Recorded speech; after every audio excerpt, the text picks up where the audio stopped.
Welcome दोस्तों, सभी का प्रणाम करता हूँ। परम पूज्य गुरुदेव परम वंदनीय माता जी को सूक्ष्म रूप से उपस्थित मानते हुए मैं अपनी बात आप लोगों के बीच में रखूँगा। प्रारंभ हम गायत्री महामंत्र से करेंगे दोस्तों। परम पूज्य गुरुदेव का आह्वान करेंगे और आपसे कुछ विशेष बातें मुझे करनी है।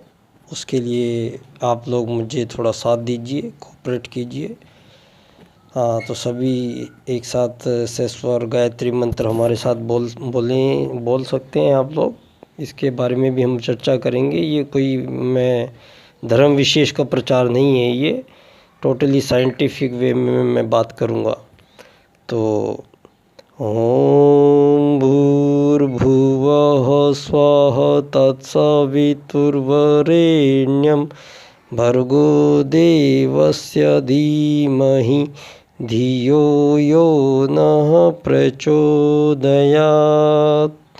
ओम गुरुर्ब्रह्मा गुरुर्विष्णु गुरुरेव महेश्वर गुरुर्साक्षात् परब्रह्म तस्मै श्री गुरुवे नमः। दोस्तों, वैसे तो उम्र की बात हम करते हैं। हमारा वजूद जो हमें दिखाई देता है, जब हम अपने आप को आईने के सामने खड़ा होकर देखते हैं, तो हमें जो आईने के सामने हमारा जो चेहरा दिखाई देता है, ये बचपन से दोस्तों ये बदलता रहता है हमेशा।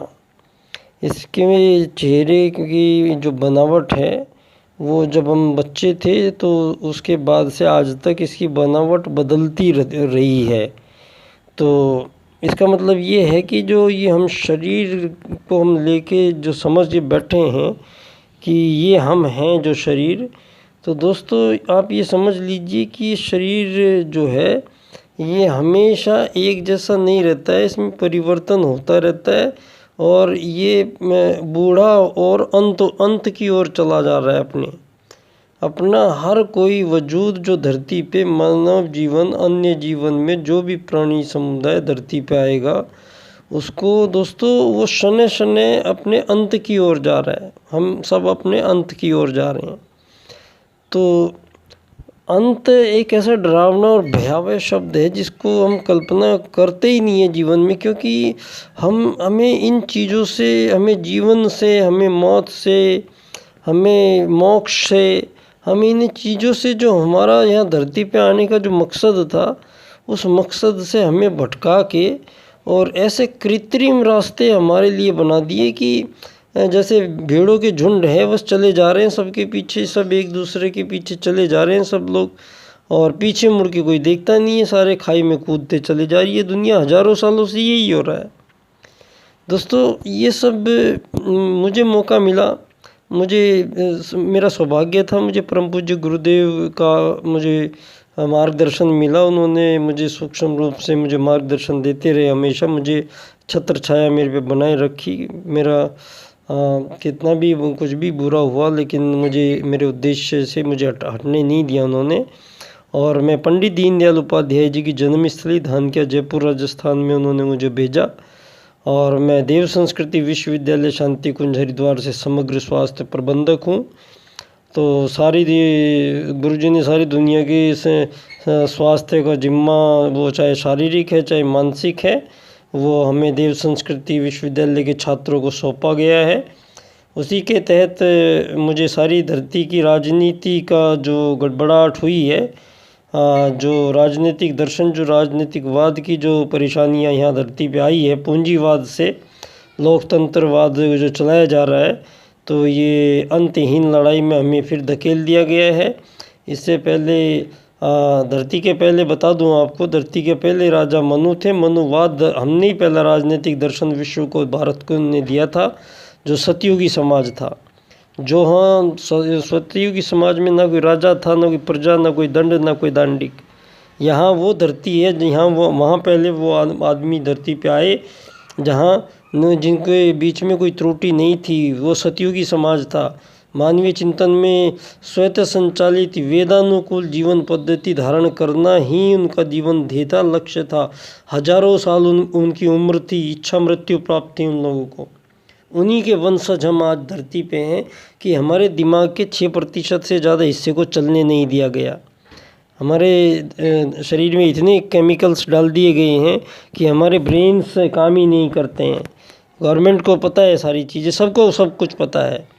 ये जो हमारा ये बल्ब जल रहा है, आप देख रहे होंगे, ये जो बल्ब अभी जल रहा है, ये अभी मैंने एक लेड बल्ब है ये।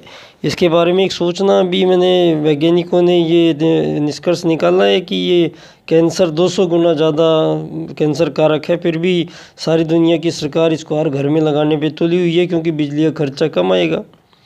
यहाँ सवाल ये नहीं है कि यहाँ धरती पे हम लोग जो थोड़े समय के लिए आते हैं, तो हम ऐसे ही आपके बनाए हुए जंजाल में, इस अमीर गरीब मालिक नौकर के जंजाल में हजारों सालों से हम फंसते चले आ रहे हैं। तो क्या हम आगे भी हम बाध्य हैं क्या? हम हजारों साल तक ऐसे ही जीना पड़ेगा हमें, जैसे आप लोग हमें जिंदा रखेंगे?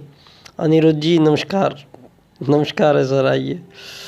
तो ये ज़रूरी नहीं है दोस्तों कि हजारों साल से अगर हम लोगों को कोई रास्ता नहीं मिल पा रहा था, और ये ज़रूरी नहीं है कि हम हजारों साल तक फिर भी उसी पूंजीवाद के सहारे अपने जीवन को चलाएंगे, जो पूंजीवाद अंतहीन लड़ाई है। दोस्तों, पूंजीवाद का अर्थ तो समझ लीजिए आप। पूंजीवाद का अर्थ है दुनिया में पूंजी के निर्माण से संबंधित सारी व्यवस्थाओं का आकलन मूल्यांकन करना। तो दुनिया में जो भी काम होगा वो पूंजी से होगा, धन से होगा। और ये धन कभी ईश्वर ने बनाया नहीं है, ये धन इंसान ही बनाएगा।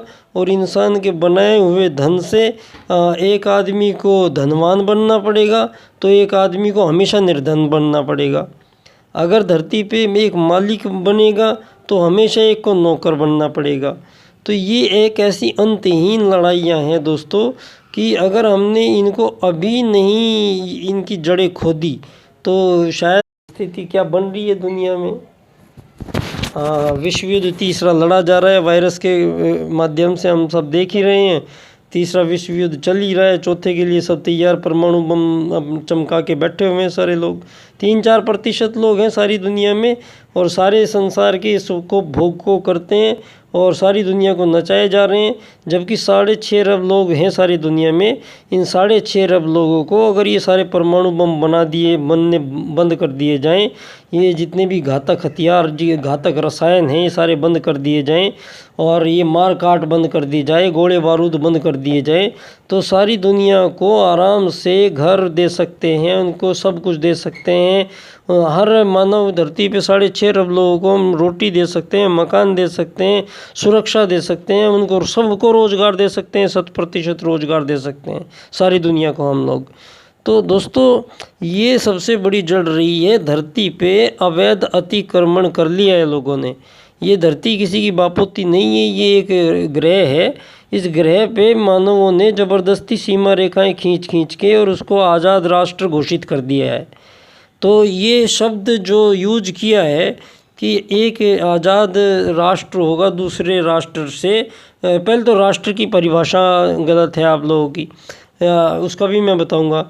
तो दोस्तों, कोई भी, पहली तो बात ये है कि कोई भी मानव किसी भी मानव से कभी भी आज़ाद नहीं हो सकता है। मानव यहाँ धरती का केवल एक यात्री है।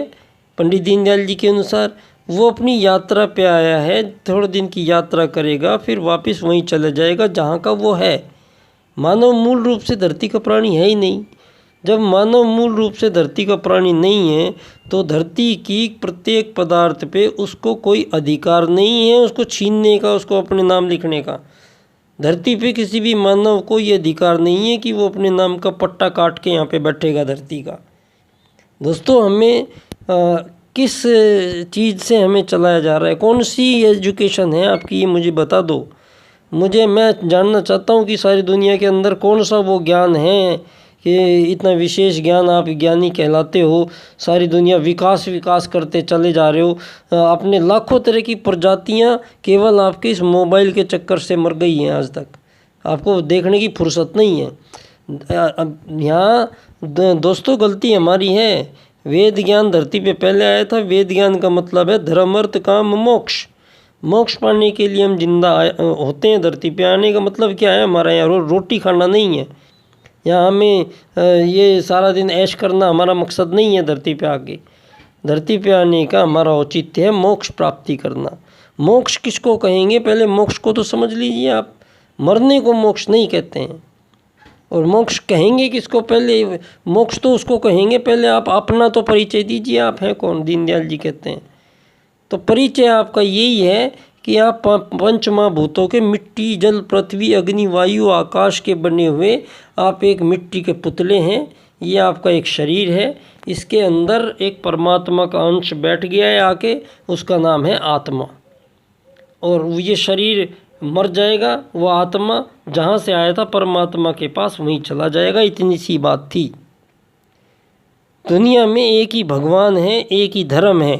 फिर आज तक ये हज़ारों सालों में आपको कोई रास्ता क्यों नहीं मिला? ये मिला या नहीं मिला उस पर नहीं जा रहा मैं। मुझे मिल गया है ये रास्ता, और मैं ये रास्ता दीनदयाल जी के एकात्ममानववाद के माध्यम से सारी दुनिया के सामने आपके सारे वेदों को, आपके धर्म क्या है, अर्थ क्या है, काम क्या है, मोक्ष क्या है, यम नियम आसन प्राणायाम प्रत्याहार धारणा ध्यान समाधि क्या है, आपके जीवन मूल्य क्या है, आपका लोक परलोक क्या है, आपके पुनर्जन्म क्या है, आपको मैं सारे वैज्ञानिक ढंग से मैं बाधित हूँ सारी दुनिया के सवालों के जवाब देने के लिए। मैं बच्चा डॉक्टर बाल्यकाल सेवा संस्थान का अध्यक्ष, मैं आप सभी लोगों को नमन करता हूँ। दोस्तों बहुत बहुत धन्यवाद है, आप लोग इतना अपना कीमती समय निकाल के मेरे लाइव पे आते हैं। मुझे भी थोड़ा अच्छा लगने लग गया है। तो मैं कोशिश करूँगा कि अपने थोड़े से मेरे इसको प्रसारित कराइए आप, क्योंकि चैप्टर बहुत ज़रूरी है। और एब्रॉड चैप्टर पे काम कर रहा हूँ दोस्तों पिछले 25 साल से। और आप सभी दोस्तों को मैं पहले से ही निवेदन देना चाहता हूँ, 25 सितंबर को धानक्या जयपुर राजस्थान में, यहाँ दीनदयाल जी की जन्मस्थली है। उस दिन हम उनका यहाँ पर एक व्याख्यान होता है मेरा हमेशा, और कुछ बच्चों को हमने प्रमाण पत्र बांटने होते हैं, उन्होंने निबंध लिखे होते हैं। तो उस कार्यक्रम के लिए हमने ये तय किया है कि हम इस बार यहाँ करेंगे। तो मेरा गांव आप जानते ही हैं, पश्चिमी उत्तर प्रदेश बागपत में मेरा गांव है दुगाना। तो मेरे जितने भी दोस्त हो आप लोग सब उधर से बने हो जो दोस्त में, तो मैं चाहूँगा इस बार आप सब लोग यहाँ जयपुर आएँ। 25 सितंबर को यहाँ एक ढंग से कार्यक्रम हमें करना है। अब मेरा विषय है मानव एकात्मवाद से समग्र व संपूर्ण वैश्वीकरणवाद। धन्यवाद। आप सब लोगों से हम मिलते रहेंगे। बहुत बहुत धन्यवाद।